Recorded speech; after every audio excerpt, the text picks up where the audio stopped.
নমস্কার। এখন আপনারা দেখছেন জ্যোতির রান্নাঘর। দেখুন এখানে আমি কিছুটা পালং শাক একটু গরম জলের মধ্যে এটা ভাপিয়ে ঠান্ডা করে রেখেছি। এটা মিক্সার গ্রাইন্ডারে দিয়ে দেবো একে একে।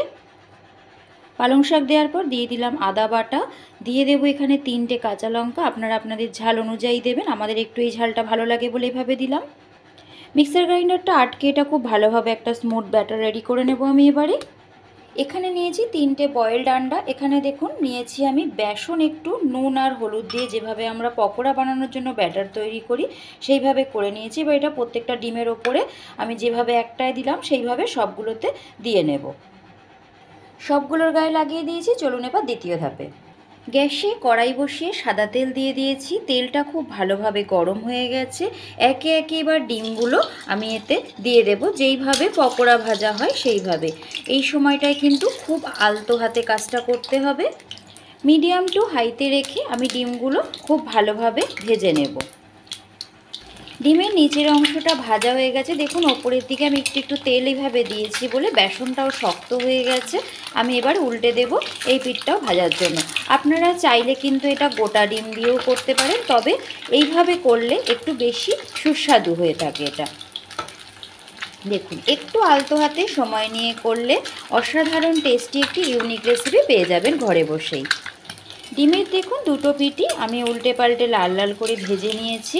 এখন কিন্তু এটা আর একদমই কুসুমটা বেরিয়ে যাবে না। এবার বাকি ডিমগুলো এইভাবে ভেজে নেব। ডিম ভাজা হওয়ার পর তেল খানিকটা কমিয়ে দিয়েছি, দিয়ে দেব শুকনো লঙ্কা, তেজপাতা ফোড়ন।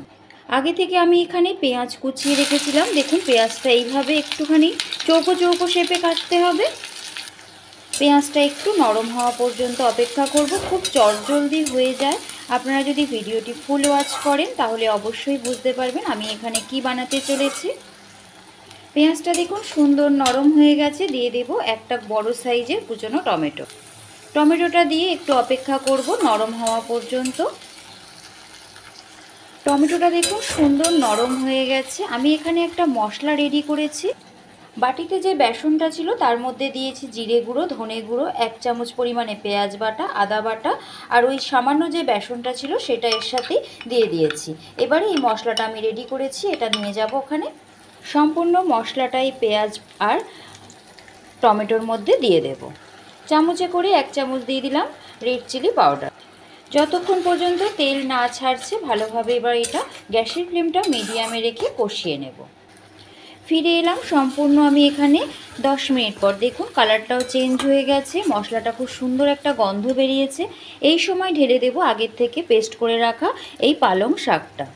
পালং শাক দেওয়ার পর মশলার সাথে মিশিয়ে দেব খুব ভালোভাবে। এইবারে এটা ঢাকা দিয়ে আমি রান্না হতে দেব যতক্ষণ পর্যন্ত এটা রান্নাটা সেদ্ধ না হয়ে যাচ্ছে পালং শাকটা আর তেলটা না সেপারেটলি ছেড়ে যাচ্ছে। ফিরে আসলাম। দেখুন আমি এখানে সম্পূর্ণ 15 মিনিট পর। দেখুন কালারটাও কেমন সুন্দর চেঞ্জ হয়ে গেছে। এটা কিন্তু সম্পূর্ণ কষানো রেডি হয়ে গেছে। এই পর্যায়ে মিশিয়ে দেব ডিমগুলো। ডিমটা দেওয়ার পর হালকা হাতে নেড়ে দিয়ে আমি এটা চাপা আরেকবার ঢাকনাটা দিয়ে দেব, দিয়ে অপেক্ষা করব আরও 15 মিনিট। গ্যাসের ফ্লেম কিন্তু একদমই লোতে থাকবে। এই পর্যায়ে দেখুন মিশিয়ে দিচ্ছি 1/2 চামচ পরিমাণে গুঁড়ো গরম মশলা। দেখতেই পাচ্ছেন কালারটা কেমন সুন্দর পরিবর্তন হয়ে গেছে, তেলটাও ছেড়ে দিয়েছে। এবারে গরম মশলাটা দেওয়ার পর আমি আরও 5 মিনিট মতন অপেক্ষা করব।